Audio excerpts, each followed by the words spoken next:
آداب اور تسلیمات ہمارے محترم سامعین، جی آداب۔ آج کی اس خاص علمی نشست میں آپ تمام احباب کا استقبال کرتی ہوں اور گفتگو کا آغاز ایک بڑے ہی عجیب واقعے سے کرنا چاہوں گی۔ ہم ذرا تصور کیجئے جناب، سال 1934 کا ہے۔ ہم بہت بھیانک زلزلہ آیا تھا اس وقت۔ بالکل، زمین اس قدر کانپی کہ ایک مسجد کی عظیم و شان مینار اپنے بھاری بھرکم گنبد کے ساتھ ٹوٹ کر گر پڑی۔ لیکن حیرت کی بات یہ ہے کہ وہ گنبد کسی میدان میں نہیں بلکہ سیدھا اس بیت الخلا یعنی ٹوائلٹ کی دیواروں پر گرا جہاں عین اسی وقت ایک بزرگ بیٹھے ہوئے تھے۔ اور وہ بال بال بچ گئے تھے۔ جی ہاں، لیکن اس واقعے پر جو طنز کسا گیا وہ اور بھی دلچسپ تھا۔ کسی نے کہا منشی جی کے فرق پر گنبد گرا اور کسی منچلے نے اس میں ردیف جوڑ دی، خوب شد، یعنی جو ہوا بہت اچھا ہوا۔ واقعی یہ واقعہ جتنا ہنساتا ہے اندر سے اتنا ہی جھکجھور بھی دیتا ہے صاحب، کیونکہ ہم بات کر رہے ہیں منشی غلام مہدی کی، جنہیں خاندان کے بچے محبت سے مہدی بابا کہتے تھے۔ وہی مہدی بابا جن کا ذکر ہم نے اپنی گزشتہ نشست میں کیا تھا، جن کی زندگی اس مسجد کی ایک چھوٹی سی اور اندھیری کوٹری میں سمٹ کر رہ گئی تھی۔ جی بالکل، یہاں صرف 2-3 مٹکیوں میں ان کے بھنے ہوئے چنے اور گیہوں رکھے رہتے تھے۔ دیکھیے، جب انسان اس قدر تنہا ہو جاتا ہے نا تو وہ اپنی اہمیت ثابت کرنے کے لیے عجیب طریقے ڈھونڈنے لگتا ہے۔ اور ان کا طریقہ تھا بچوں کو رشوت دینا۔ مطلب مجھے یہ بات بہت حیران کرتی ہے کہ ایک ایسا انسان جس کے پاس علم کا سمندر ہے، وہ اپنی شاعری سنانے کے لیے ترس رہا ہے۔ صحیح کہا آپ نے۔ خاندان کے چھوٹے بچے صرف اس لالچ میں ان کے پاس جاتے تھے کہ مہدی بابا انہیں کھانے کو بھونے چنے دیں گے یا مسجد کے باغیچے سے خوشبودار پھول توڑ کر دیں گے۔ اور اس کی قیمت بچوں کو وہ غزلیں سن کر چکانی پڑتی تھیں جو ان کی سمجھ سے بالکل باہر ہوتی تھی، کیونکہ بڑے تو ان سے قطرانے لگے تھے۔ اس کے پیچھے ایک بہت گہری نفسیات کام کر رہی تھی۔ جب سماج آپ کو نظر انداز کرتا ہے صاحب، تو آپ خود کو ثابت کرنے کے لیے مشکل راستے چنتے ہیں۔ ان کا شاعری کا شوق ایک جنون بن گیا تھا۔ مطلب وہ صرف آسان غزلیں نہیں کہتے تھے، ہے نا؟ جی نہیں، بالکل نہیں۔ وہ باقاعدہ مشکل ترین ردیفوں میں تجربہ آزمائی کرتے تھے، جیسے چمن کی شاخ، کفن کی شاخ، اور یہاں تک کہ تحریر بکری چر گئی، تقریر بکری مر گئی۔ ارے باپ رے، یہ تو واقعی بہت ٹیڑھی ردیفیں ہیں۔ ہاں، اور وہ اسے اپنی علمیت کی سب سے بڑی دلیل سمجھتے تھے۔ لیکن افسوس کی بات یہ ہے کہ وہ صرف شاعری نہیں کر رہے تھے، وہ پورے خاندان کی تاریخ اور شجرے محفوظ کر رہے تھے۔ اور انہوں نے اپنی زندگی میں 4 دیوان مکمل کیے تھے، لیکن جب وارث نہیں ہوتا تو یہی ہوتا ہے۔ ان کے انتقال کے بعد وہ پورا ادبی سرمایہ محمد جعفر قدسی صاحب کے گھر منتقل ہوا اور ضائع ہو گیا۔ ہمیشہ کے لیے وقت کی گرد میں کھو گیا۔ آج اس عظیم محنت کا ایک ورق بھی میسر نہیں ہے۔ مہدی بابا کی زندگی واقعی ایک تنہا جزیرے کی طرح تھی جس کا دنیا سے کوئی رابطہ نہیں تھا۔ بالکل جناب، لہریں آئیں اور اس جزیرے کی تاریخ بہا لے گئیں۔ لیکن چلیے اس تنہا جزیرے سے نکل کر آج ہم ایک ایسے گھنے درخت کی چھاؤں میں چلتے ہیں جس نے کئی خاندانوں کو سمیٹ لیا تھا۔ بہت خوبصورت مثال دی آپ نے۔ آپ یقیناً میر سید غلام امام رضوی صاحب کی بات کر رہی ہیں، جنہیں پیار سے پنجو بھی کہا جاتا تھا۔ جی ہاں، میر عنایت علی کے بیٹے۔ آج ہم دستاویزات کے اسی چیپٹر یعنی چیپٹر 4.6 میں غوطہ لگانے والے ہیں۔ تو صاحب، ان کی شادی میر عصمت علی کی بیٹی بی بی نعمت سے ہوئی تھی، اور جب ہم ان شجروں کا مطالعہ کرتے ہیں تو ایک بات بہت متوجہ کرتی ہے۔ وہ کیا؟ وہ یہ کہ میر عصمت علی اور میر غلام امام کے خاندانوں کے درمیان اس قدر آدش قرابت داریاں ہوئیں، یعنی اتنی گہری اور لگاتار رشتہ داریاں ہوئیں کہ یہ دونوں خاندان شیر و شکر ہو گئے۔ شیر و شکر یعنی دودھ اور چینی کی طرح مل گئے۔ لیکن میں یہاں ایک سوال پوچھنا چاہوں گی، اس دور میں خاندان آپس میں ہی اتنے گہرے رشتے کیوں قائم کرتے تھے؟ یہ تو ایک بند قلعے جیسا لگتا ہے۔ بالکل، اسے صرف اتفاق سمجھنا غلطی ہوگی۔ 19ویں صدی کی شروعات میں اودھ کے حالات بہت تیزی سے بدل رہے تھے۔ انگریزوں کا رسوخ بڑھ رہا تھا اور پرانی ریاستیں کمزور پڑ رہی تھیں۔ تو کیا یہ اپنے آپ کو بچانے کا کوئی طریقہ تھا؟ بالکل، یہ خاندان ایک کارپوریٹ مرجر کی طرح کام کر رہے تھے۔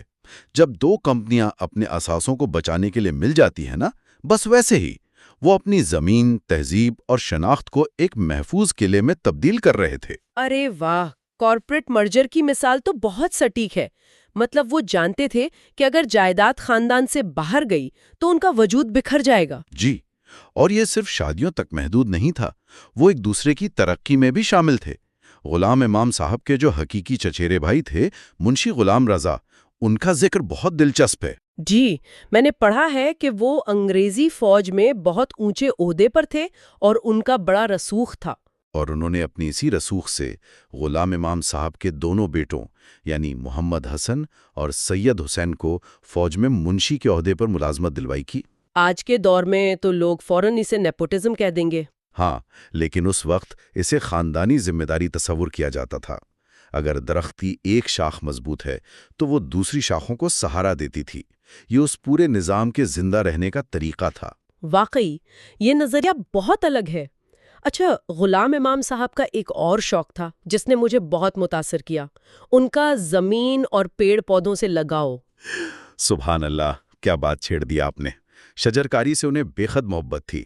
انہوں نے اپنے والد کے باغ میں بہت محنت کی اور مہوے کا ایک وسیع باغ لگوایا، جسے باغ اے گیسوارا کے نام سے جانا گیا۔ بالکل، اور مہوے کا باغ لگانا اس دور میں کوئی معمولی بات نہیں تھی صاحب، یہ ایک بہت بڑا معاشی فیصلہ تھا۔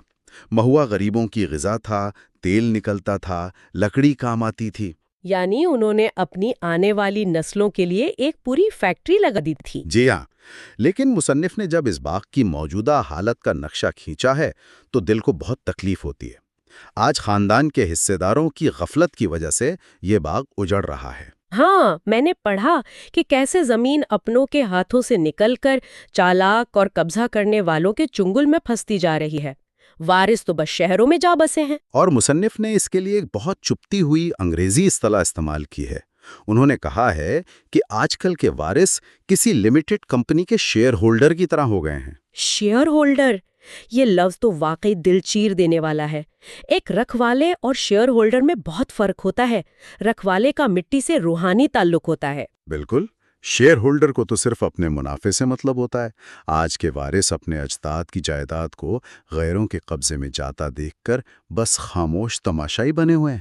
تو کیا ہم صرف زمین گنوا رہے ہیں یا اپنی تاریخ اور اپنی شناخت کو بھی نیلام ہوتا دیکھ رہے ہیں؟ یہ بہت سنجیدہ سوال ہے۔ زمین شاید دوبارہ خریدی جا سکے، لیکن وراثت ایک بار ہاتھ سے نکل جائے تو کبھی واپس نہیں آتی صاحب۔ بہت گہری بات کہی آپ نے۔ خیر، غلام امام صاحب کا انتقال 1854 میں ہوا اور وہ ایک بھرا پورا کنبہ چھوڑ گئے۔ کیوں نہ ہم ان کے بیٹوں پر ایک سرسری نظر ڈالیں تاکہ اگلی نشست کی تمہید بن سکے۔ بہت مناسب رہے گا۔ ان کے بڑے بیٹے تھے منشی محمد حسن، جو 1806 میں پیدا ہوئے۔ آپ انہیں قلم کا سپاہی کہہ سکتی ہیں، عربی، فارسی اور اردو کے زبردست ماہر۔ اور انہی کو منشی غلام رضا کی سفارش پر انگریزی فوج میں ملازمت ملی تھی نا؟ جی، لیکن ان کا اصل شوق کتابیں تھیں۔ ان کے پاس نایاب کتابوں اور شاہی فرمانوں کا بہت بڑا کتب خانہ تھا۔ یہ چھاونیوں سے اپنے والد کو خالص فارسی میں خط لکھتے تھے۔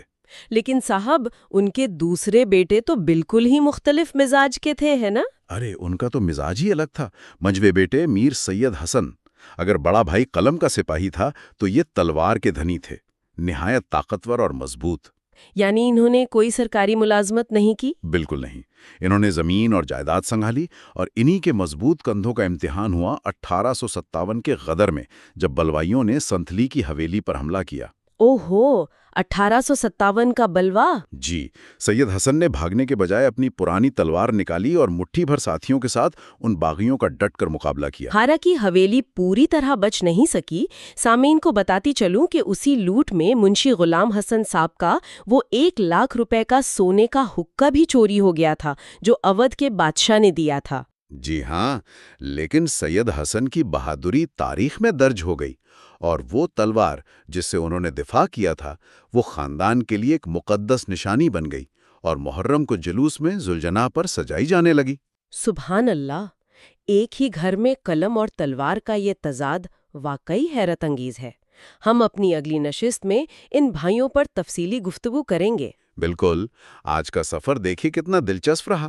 مہدی بابا کی تنہائی سے لے کر غلام امام صاحب کے پھیلے ہوئے خاندان اور پھر باغ گیسوارا کی اجڑتی وراثت تک. اور اسی سے جڑا ہے آج کا وہ آخری خیال.